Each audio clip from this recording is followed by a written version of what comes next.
Salut Sébastien Monet-3. Bonjour Gab. Aujourd'hui, tu es là pour nous parler de la synthèse du son. Oui. On va commencer, je pense qu'on va faire ça en deux parties. Oui, ça serait une bonne idée. Il y a beaucoup de contenu quand même. On va commencer par savoir c'est quoi le son. Le son.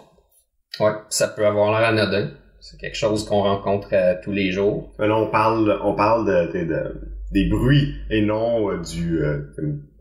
Oh mon Dieu, j'avais préparé toute ma feuille de notes selon les céréales. Non, en fait non. Là. Le son, c'est toujours là, à moins de pas pouvoir écouter le podcast parce que peut-être qu'on est sourd. Mais malgré ça, ça se passe quand même dans nos têtes. Ah ouais? Un petit peu. Un petit peu? Il y a, en fait, il y a le son qu'on entend, il y a celui qu'on interprète. Mm-hmm. Et donc, c'est possible pour le cerveau d'interpréter des sons sans que l'oreille participe. Mais si on parle du son au sens physique, comme on va faire aujourd'hui, la première étape, c'est de voir le son comme une onde. OK. Une onde, c'est quoi exactement une onde? Parce que en anglais, quand on parle en anglais, ils n'ont pas ce mot-là, onde. Ils parlent toujours de vague. Oui, de vague. Est-ce que une onde est une vague? C'est plutôt que la vague est une onde. OK. Ou ce serait la manifestation d'une onde. OK. C'est une onde qui a un petit peu sa complexité au sens où quand on observe les particules d'eau, on peut les voir comme en rotation puis tout ça, mais on peut aussi simplifier la vague là, pour la voir la voir comme un meilleur exemple là, sans se soucier des perturbations puis de comment les molécules d'eau vont bouger. Là. Okay. Fait que l'onde du son, c'est en fait quelque chose qui se propage. Ouais, exactement comme la vague dans l'eau. Et puis, ça peut se propager autant dans l'air que dans le liquide ou dans le solide. D'ailleurs, les vagues de la mer ne sont pas nécessairement du son, mais si je frappe sur un morceau de bois, là je vais avoir du son. Ce que je veux dire, c'est qu'il n'y a pas nécessairement comme un objet qui résonne pour faire des vagues, c'est plutôt par le vent puis des courants sous-jacents. L'onde, normalement, indépendamment du son, ça se définit comme une oscillation, c'est-à-dire quelque chose qui va bouger, et ça sur une période. Période comme on entend quand on dit périodique. Okay. Ça veut dire quelque chose qui se répète. Donc, d'un certain point de vue, si j'ai une masse attachée à un ressort que je tire dessus puis je la laisse bouger d'elle-même, je viens un peu de créer une onde parce que j'ai cette chose-là qui oscille de façon répétitive et que je peux analyser, qui va probablement osciller en suivant toujours la même durée, approximativement, mais ça peut varier. Le son, contrairement à notre masse, se propage. Donc, une onde, réellement, ça va se diffuser un petit peu partout. Et le son va le faire différemment de la lumière parce que c'est une onde qu'on dit longitudinale. Pour comprendre ce que c'est une onde longitudinale, on est mieux de voir la lumière en premier, qui est une onde transversale. Donc, quand la lumière me parvient, elle va vibrer de haut en bas, mais elle va se diffuser quand même vers moi. Le son, de l'autre côté, il va avancer et reculer par rapport à moi, mais tout en se diffusant.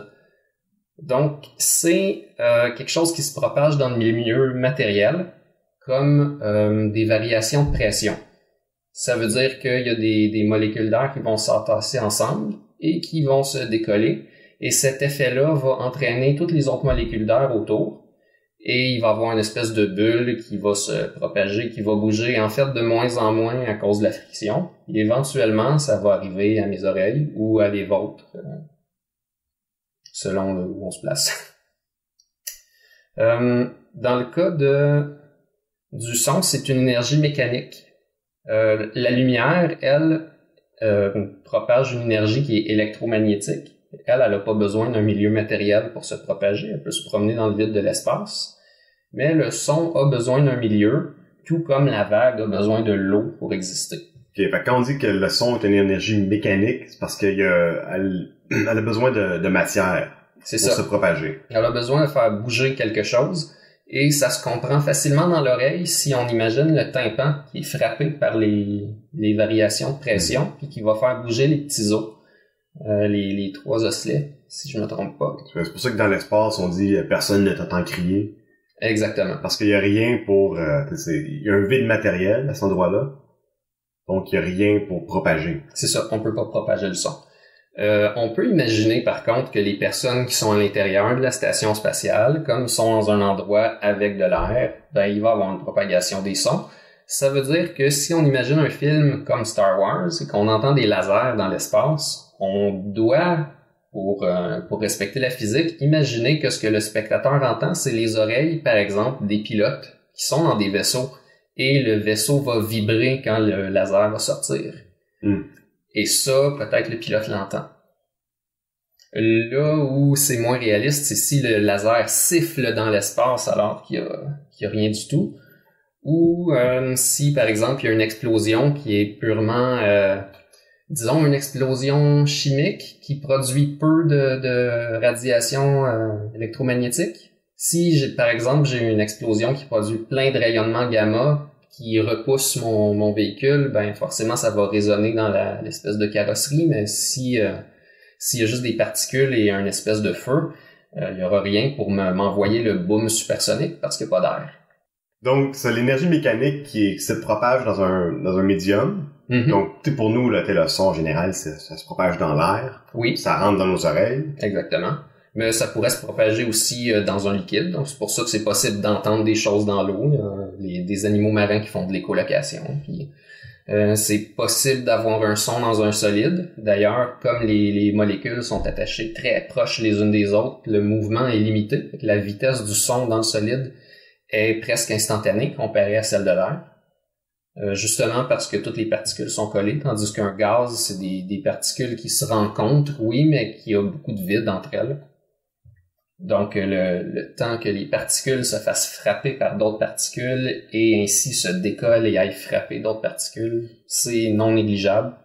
Et ça fait la différence entre le liquide, le solide, le gaz. Tantôt, on parlait de l'énergie mécanique, justement à cause de tous ces atomes-là qui sont excités par un mouvement. Et puis, ça explique comment l'être humain va réussir à entendre.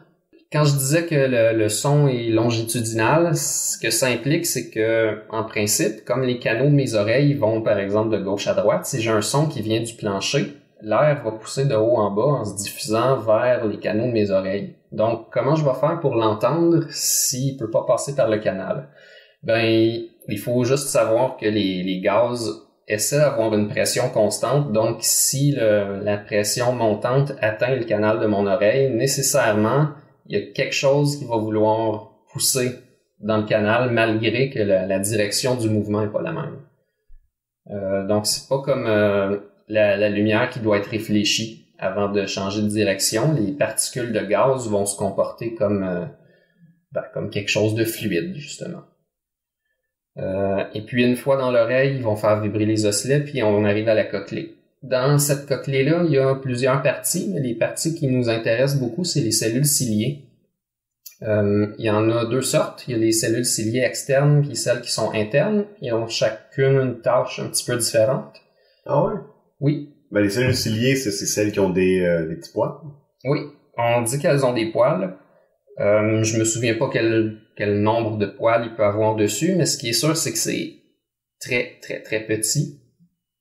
Et je veux dire, les premières ont le rôle de recevoir ce son-là, puis ils vont avoir une habilité particulière qui est de s'exciter au rythme du son qui est reçu.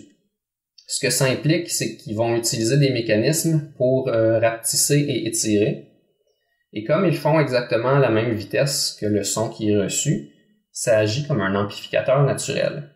Donc, l'oreille humaine est capable de détecter des variations de pression qui sont minuscules. Quand ces variations de pression minuscules-là vont frapper les poils, c'est eux qui vont ressentir la pression du gaz et qui vont faire une chaîne de réaction à l'intérieur de la cellule ciliée. Il y a deux façons pour faire ça.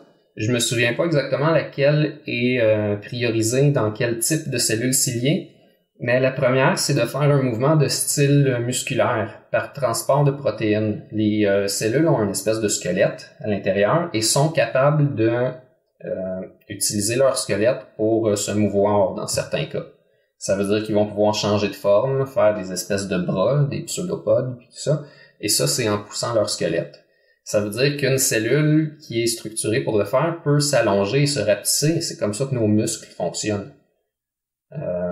Ils ont des structures supplémentaires, évidemment, pour se tenir entre eux, là, tandis que les cellules ciliées, tout se passe dans les cellules. Mais il existe aussi une autre technique pour faire ça. Comme la cellule, c'est un milieu fermé par une espèce de double paroi, elle est sujette à l'osmose et à l'osmose inverse. Pour que des différents produits, comme des ions, puissent entrer dans les cellules, la plupart du temps, on a besoin d'ouvrir des canaux. Il y en a certains qui sont passifs, qui vont laisser entrer puis sortir sans aucun effort, et il y en a d'autres qui sont actifs, donc ils vont prendre de l'énergie, mais ils vont forcer des ions à entrer à l'intérieur. Ce qui arrive quand on boit trop d'eau, c'est que nos cellules vont gonfler. La raison est assez simple, c'est que la concentration de sel dans la cellule est élevée. Et par osmose, nécessairement, l'eau veut diluer la cellule. C'est quoi le mécanisme de l'osmose? C'est un principe physique qui ressemble un petit peu à la pression d'un gaz. Donc, si j'ai la paroi d'un ballon, je souffle dedans, je mets de la pression, il va pousser contre l'atmosphère externe.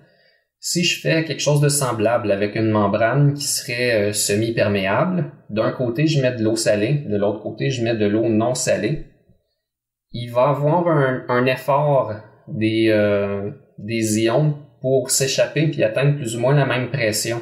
Et ce que ça fait à ce moment-là, c'est que si la membrane est semi-perméable, l'eau va pouvoir traverser cette membrane-là alors que les ions peut-être pas, ou on pourrait faire le contraire, on pourrait faire une membrane où les ions vont vouloir traverser. Là, les ions, je parle d'une solution chargée, là, avec par exemple beaucoup de sel, ça va mettre beaucoup d'ions dedans.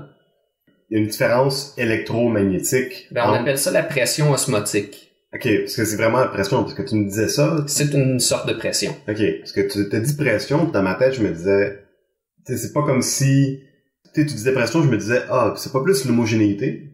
Tu sais, ça cherche à vouloir être homogène, plus que n'importe quoi. On atteint la limite de ma compréhension, mais ça a rapport avec la physico-chimie, la thermodynamique, puis l'entropie à ce moment-là. OK. Fait que oui, l'homogénéité est désirée, mais de là à dire quel est le processus spécifique qui fait que ça arrive, là, on est un peu à la limite.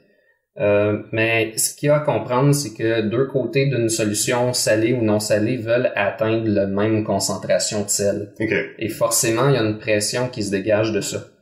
Okay. À ce moment-là, ça fait qu'une cellule qui est très salée va vouloir être diluée par un milieu qui l'est pas. Donc, elle va absorber l'eau, elle va gonfler.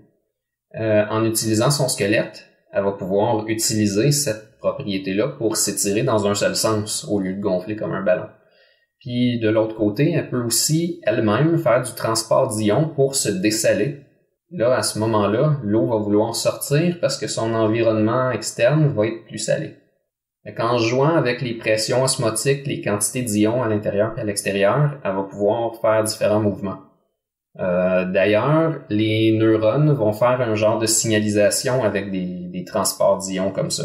Ils vont pas faire exactement des principes avec l'osmose tant que ça. C'est-à-dire, du transport passif, c'est un peu de manipuler l'osmose, là, d'avoir des ions qui vont rentrer tout seuls, mais c'est parce que d'un certain côté, j'en ai sorti d'autres. Ils vont vouloir les remplacer. Fait que quand j'ai un influx nerveux qui se déplace dans un neurone, il faut que je fasse du transport d'ions, puis la vague de transport d'ions va partir d'un bout à l'autre. Comme la charge électrique. Oui, nécessairement parce que les ions sont positifs ou négatifs. Fait qu'on voit une espèce d'électricité chimique dans ce processus-là. Donc c'est quelque chose de similaire qui se passe avec les cellules ciliaires? Ciliés. Ciliés. En anglais, on dit ciliary cells. C'est pour ça que la traduction en français apparaît comme si c'était des cellules ciliaires, mais on dit ciliés. Donc les cellules s'excitent avec le mouvement, le changement de pression qui est dû à l'onde. On peut le voir comme mécanique. Un mouvement. Il y a du mouvement de particules. C'est juste que les particules partent pas d'un point A à un point B. ils vont faire AB, AB, AB.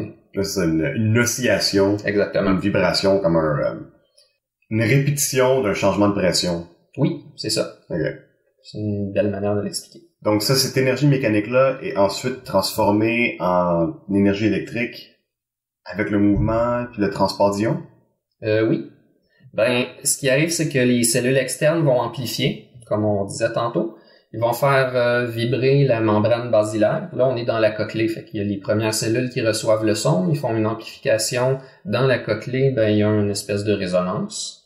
Et puis, des cellules externes à la membrane aux cellules internes. Les cellules internes se font exciter de la même façon, sauf que elles, au moment de vibrer, si on veut, ils vont libérer des neurotransmetteurs qui vont exciter des neurones qui ensuite vont aller au cerveau. Des neurones qui sont directement dans les oreilles.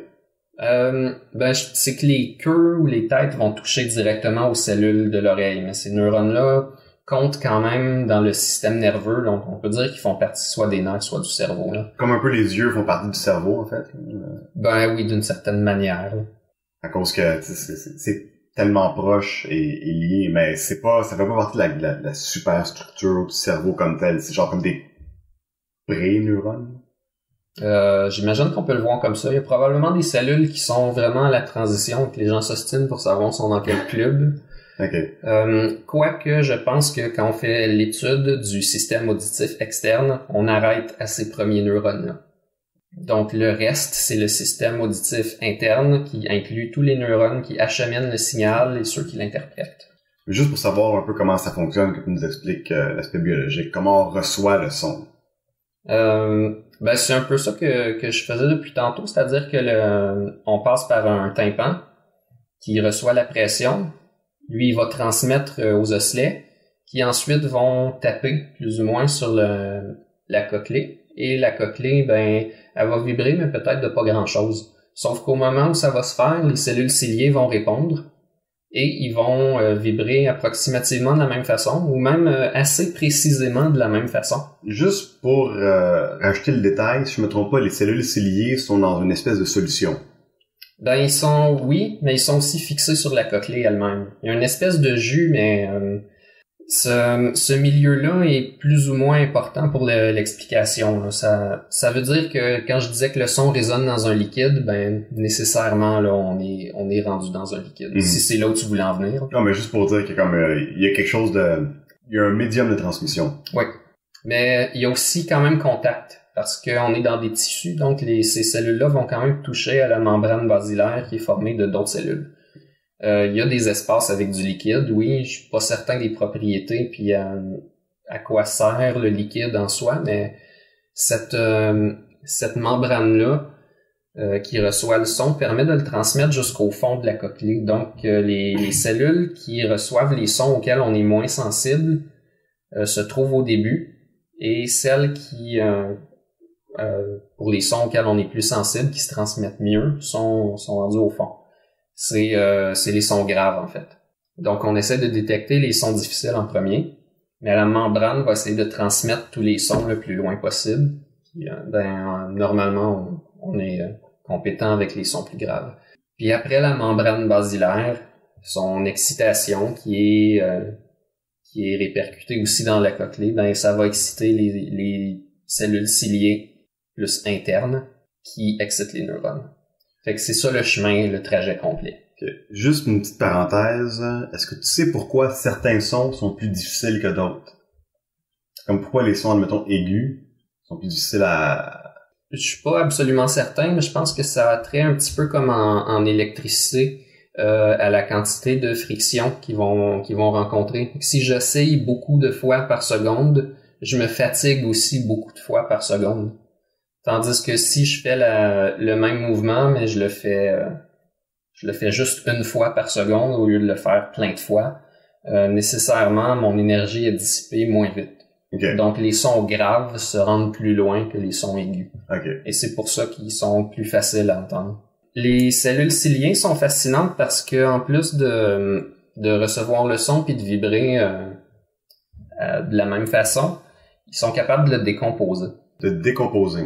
Oui, Et c'est parce qu'ils sont accordés avec des bandes de fréquences. Fait qu'il faut imaginer qu'on a une espèce d'équalizer qui contient des milliers de boutons glissants et que chaque bouton va gérer une bande de fréquences qui est très très mince. Ouais, c'est ce que tu disais, ça commence avec...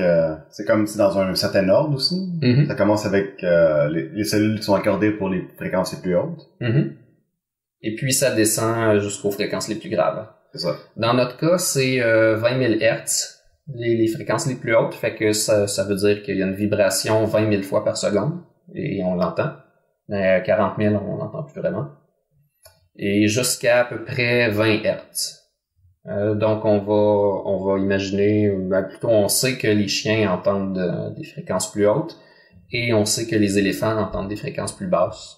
Puis, je veux dire, on n'est pas les seuls à avoir des oreilles, là. Chaque espèce a des bandes de fréquences différentes, mais au sein du range, de l'étendue dont on est aussi capable de décomposer avec beaucoup de précision. Pourquoi on a besoin d'entendre toutes les bandes de fréquences aussi bien, entre autres pour reconnaître des sons, mais qu'est-ce que reconnaître des sons nous apporte le plus dans la vie de tous les jours aujourd'hui? C'est pour notre langage qui est relativement complexe. Puis qui va utiliser toutes sortes de formantes qu'on appelle. Je suis pas très bon dans les formantes, mais c'est tout ensemble de variations d'harmoniques qui vont fabriquer des syllabes. Okay. Et ça, c'est quelque chose que tu peux reproduire au synthétiseur, mais c'est plus facile de le faire avec ta bouche. Ah, parce que faire du langage en synthétiseur, c'est quelque chose de très difficile apparemment. C'est juste dans les dernières années qu'on a commencé à avoir des voix qui touchent pas à l'espèce de comme Uncanny Valley. Là. Oui, c'est ça. Ça a pris beaucoup de temps.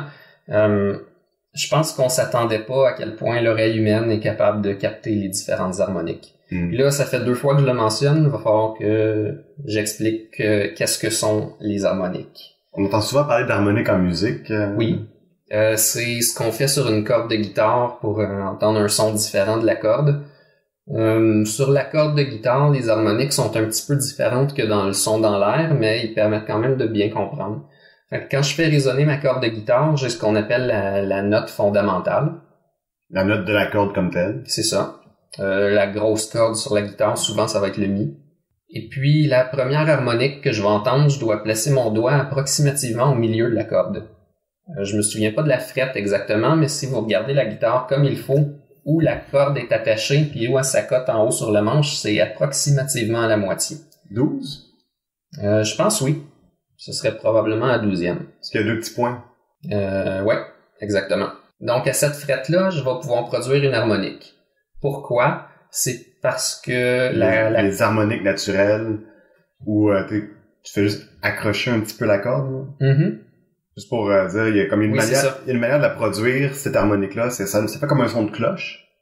Un peu. J'imagine. Ça résonne un peu différemment. Ça fait un son plus pur, mais en même temps qui contient d'autres saveurs que la corde par elle-même.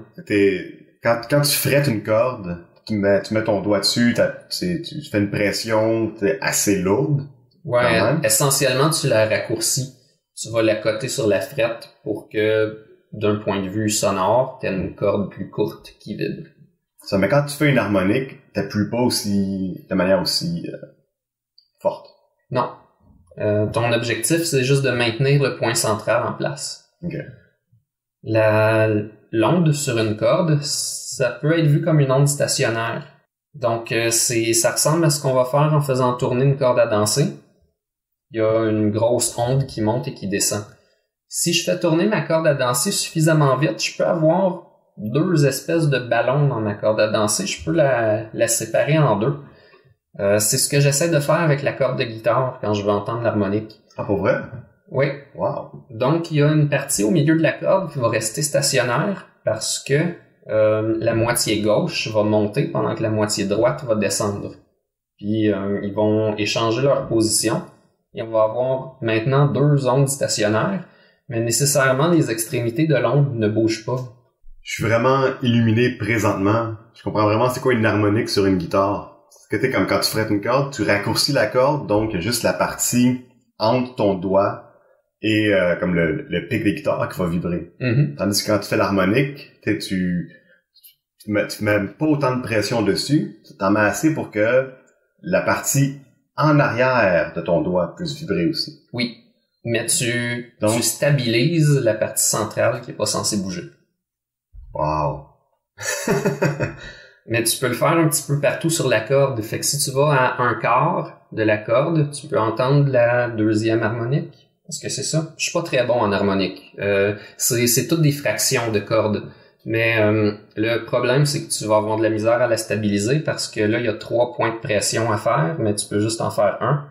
Fait qu'il faudrait que tu puisses stabiliser le milieu et le premier quart et le troisième quart. Puis là, tu aurais tes 4 sections de cordes qui seraient stabilisées.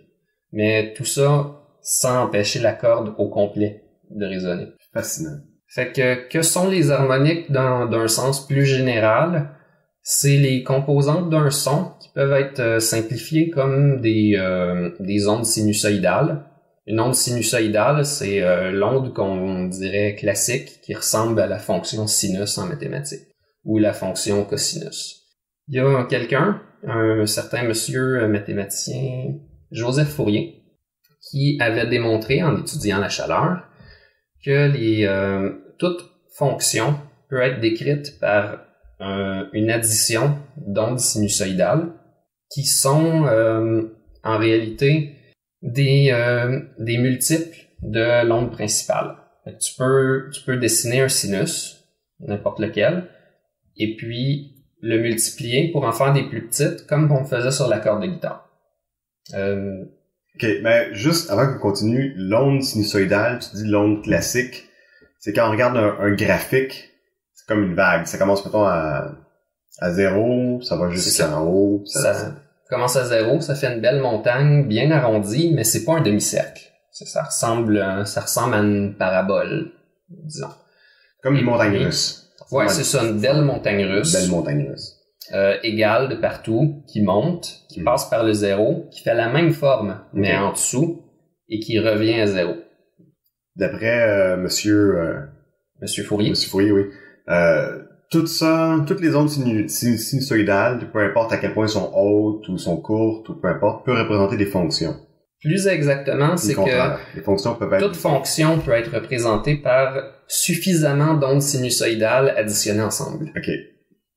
Première chose que j'aimerais comme juste clarifier, c'est quoi une fonction en mathématiques? Une fonction, c'est essentiellement un lien entre deux variables, disons. C'est une façon simple de le représenter. Fait que ça va être une vitesse en fonction du temps. Ça va être une pression en fonction du temps. Dans le cas du son, c'est ce qu'on cherche. Si on fait du son d'un point de vue digital, ça va être un voltage en fonction du temps. Juste pour, admettons, on prend un son. Donc le son, c'est la pression sur le temps. Mm-hmm. On aurait comme une onde sinusoïdale, donc une espèce de courbe, une montagne russe. Ben en fait, on en aurait pas. On aurait quelque chose de bizarre. Non, mais on peut imaginer qu'on en a une. Ouais, je sais, mais c'est comme une manière abstraite de représenter le son. Ouais. OK? Dans le genre que l'axe des X, donc l'axe horizontal, ça serait le temps. Oui. L'axe des Y, donc l'axe vertical, ça serait la quantité de pression qu'il y a à un moment donné par rapport au temps. Oui. Donc, plus la courbe monte, plus il y a de pression. Dans cet écart de temps-là, on va avoir cette variation de pression-là, donc c'est ça notre son. Oui. Ouais, ok. Juste pour être sûr, juste pour comme essayer de... Et normalement, pour avoir une onde qui est audible, il faut qu'elle se répète à un certain rythme pendant un certain temps. Sinon, je pense que l'oreille humaine va entendre potentiellement un claquement. Mm-hmm. Donc, l'oscillation qu'on parlait au début, c'est comme cette espèce d'action mécanique répétitive-là. Ouais. De cette onde sinusoïdale-là qu'on aurait. Donc, pour avoir le son, on aurait l'onde sinusoïdale qui monterait puis qui descendait puis qui montrerait puis qui montrerait. Anyway, elle serait longue, tu sais. Ce serait comme des longues montagnes russes. Exactement, des très très longues montagnes russes. Si j'enregistre sur mon ordinateur puis que je regarde dans mon logiciel d'enregistrement, je vais probablement pouvoir consulter la montagne russe en question puis en découper des bouts. Mais la personne qui a déjà fait ça va remarquer que l'onde sinusoïdale est à peu près nulle part dans tout cette espèce de fouillis. Il va avoir des pics, il va avoir surtout des pics en fait, des zigzags, des trucs comme ça. Mais ce que Fourier disait, c'est que cette fonction-là, ça peut être compris comme une fonction, est assez étrange, ben elle peut être expliquée par suffisamment d'ondes sinusoïdales additionnées ensemble. Ce que ça implique, c'est que si je joue une note sur le violon, ben globalement, il va y avoir une fondamentale là-dedans. Il va y avoir une note que j'entends qui va correspondre à un équivalent sur une trompette, ou sur un piano, ou sur du matériel électronique qui ferait une onde sinusoïdale parfaite. Ça serait la fondamentale. Cette onde-là, je peux ensuite la modifier en additionnant d'autres ondes sinusoïdales qui sont identiques à elle, mais qui vont être des multiples. La façon la plus simple que j'ai trouvée pour expliquer, c'est en utilisant une onde carrée. C'est quelque chose qui est utilisé par des vieilles consoles de jeux, par des vieux synthétiseurs, puis ben ça existe encore aujourd'hui, puis c'est utilisé même dans les synthétiseurs récents, puis des chansons qu'on entend à radio. C'est aussi utilisé en électronique pour communiquer entre des appareils. Ok, mais on va revenir à la corde de guitare, ok? Quand tu fais ton harmonique dessus, t'es l'harmonique t'es à la moitié de la corde, puis c'est par la corde en deux. Mais quand tu fais juste, mettons, la note fondamentale, la note fondamentale va vibrer à un certain nombre de hertz. Okay? Quand tu fais l'harmonique à la moitié, là, t'as deux parties qui vibrent 2 fois plus rapidement que la note fondamentale. Oui. C'est cette addition-là, de ces deux notes-là, qui font l'harmonique. Ben, oui, et c'est pour ça que ça a un son un petit peu différent, parce que les deux peuvent jamais être exactement pareils. Donc, on a une espèce d'interférence qui est intéressante pour l'oreille. Okay. Et les cellules ciliées peuvent reconnaître cette variation-là imparfaite, cette différence-là. En fait, ils sont capables de déconstruire le son de la corde de guitare en ces différentes harmoniques sans que tu les fasses sur la corde. Et ils vont le faire parce que ils sont capables de détecter que c'est une guitare et que c'est pas un violon. C'est le chemin entre les harmoniques et les cellules ciliées est difficile à tracer, sauf que en pratique, ça fonctionne.